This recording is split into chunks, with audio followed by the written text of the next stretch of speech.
he's a complete buffoon, right? Okay, but let's put our thinking caps on. Okay, let's use game theory and say, but what if, for some strange reason, Donald Trump wants to lose his war in Iran? What if he wants the American empire to collapse? What if Donald Trump wants to destroy the global economy? Then he'd be a genius, right? Right? He's a moron because he's going to destroy the American empire, but if he actually wants to destroy the American empire, then the man is the greatest American president ever, okay? Okay, so we're gonna have a fun class today, and we're gonna make the argument that in fact, Donald Trump is a genius. That in fact, all this chaos is purposeful. That there's actually a plan behind all this, okay? That's the argument I want to make to you today. Okay, so what is the plan? What is going on here? All right, so first thing to notice is that the world gets 20%, okay? 20% of its oil from the Middle East, okay? Primarily going to East Asia. So India gets about 6% of its oil from the Middle East. Japan gets 75% of its oil from the Middle East. So East Asia is heavily dependent on Middle East oil, okay? But as you can see, it also goes to Europe as well, and then also to the United States. All right, so the world is dependent on the GCC oil. If this war continues, if ground forces are used, then all the oil from the Middle East collapses. And JP Morgan has come out and said that by mid-April, the world will run out of oil. Okay? So this is a disaster for the world. But it's just much more than energy needs, okay? So because Iran is constraining movement in the Strait of Hormuz, we're seeing 7 major shortages. Okay, so yes, we know oil and LNG are being stopped. Okay, but actually the problem is much worse because look at phosphate, ammonium, sulfur, urea. This is food production. Okay, primarily used for fertilizers. In other words, if this war persists, not only will countries run out of energy, they'll also run out of food, okay? Also, look at this.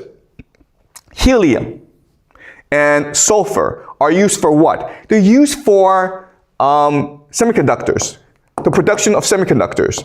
You use helium and sulfuric acid in the production of semiconductors, which leads to AI, okay? So, in other words, this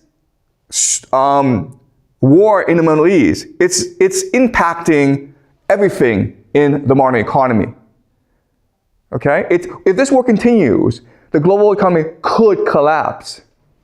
But again, we're making the assumption that Donald Trump is a genius, and this is all part of his big plan, okay? So what is his plan?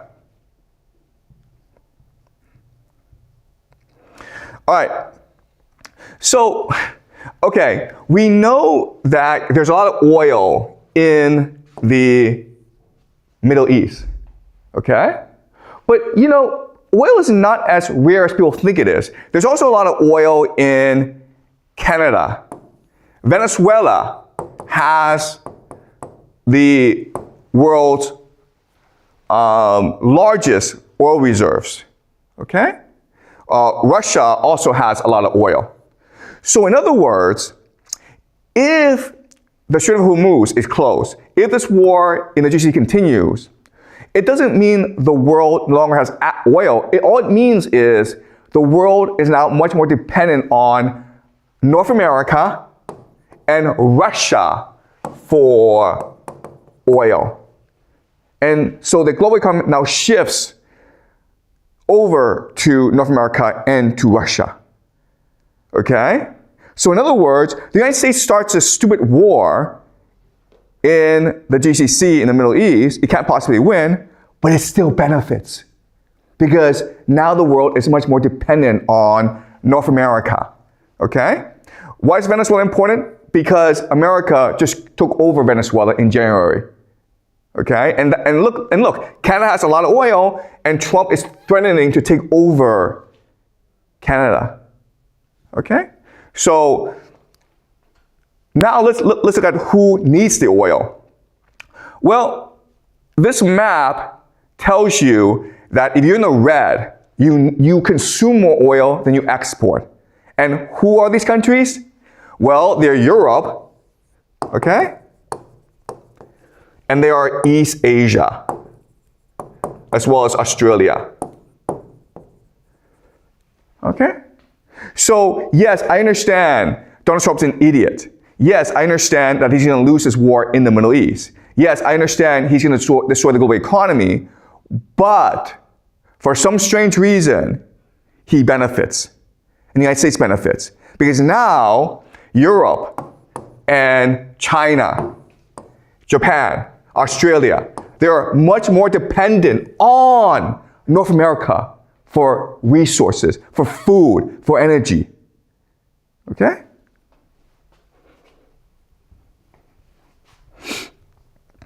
All right, food.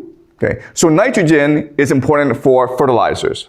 Okay, you need nitrogen for fertilizers. And as you can, and what this map tells you is that if you are in the blue or the light blue, it means you produce more nitrogen than you need, so you export it.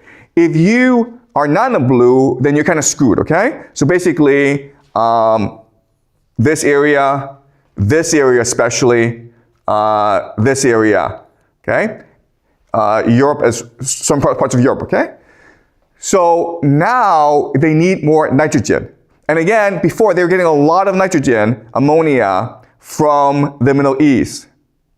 And now, where are they forced to get the nitrogen? From here and from here. Okay? So again, yes, I know Donald Trump's losing this war in the Middle East, but in the long term, America stands to benefit.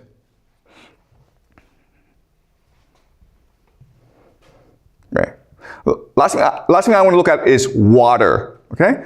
Water is important because water tells us which areas are the most stable. Basically, if you have a lot of water, you're less prone to conflict.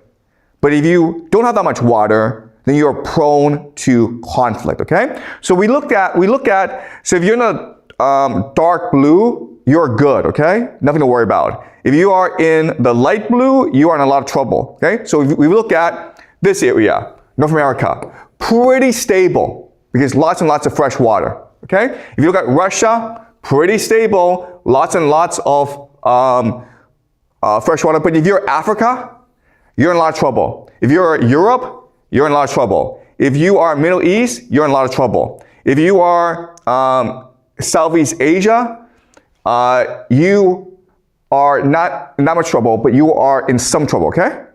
So we already see how this map tells us where in the future, basically Russia and the United States, North America, are the most stable parts of the world with the most resources. And therefore, they are the most resilient, the most stable, okay? But if you go to Africa, Europe, Middle East, Southeast Asia, these are points of conflict in the world. So we can expect these places to become much more unstable over time. So in other words, all the United States and Russia have to do is maintain stability and then export resources to these places. And guess what? And then they make a lot of money for themselves. Okay? So again, I understand Donald Trump's an idiot. I understand this war in the Middle East is stupid. But from a long-term game theory perspective, the United States wins from this disaster. From a long-term perspective, okay?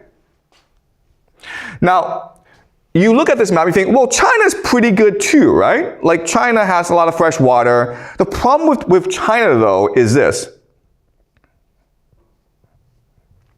China sits on a lot of fresh water that Southeast Asia and India depends on.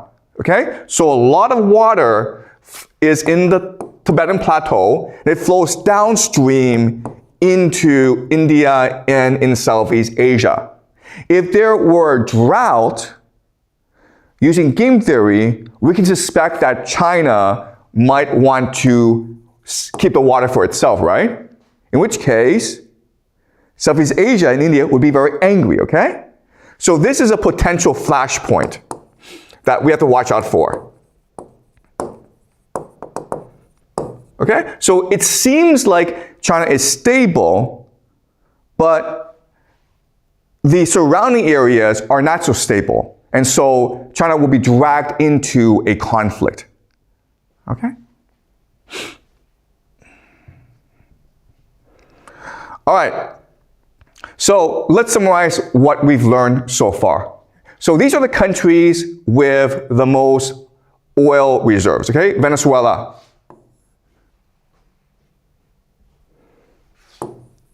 Saudi Arabia, Iran, Canada, Iraq, UAE, Kuwait, United States, Russia. Okay.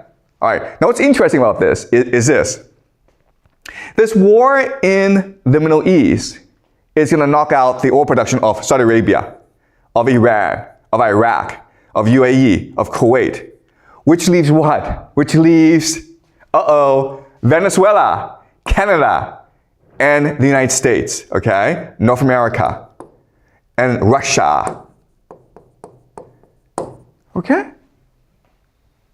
Now, then let's look at who has to buy oil. All right? Let's look at who buys oil. Well, the United States consumes a lot of oil, but again, it has its own supply of oil.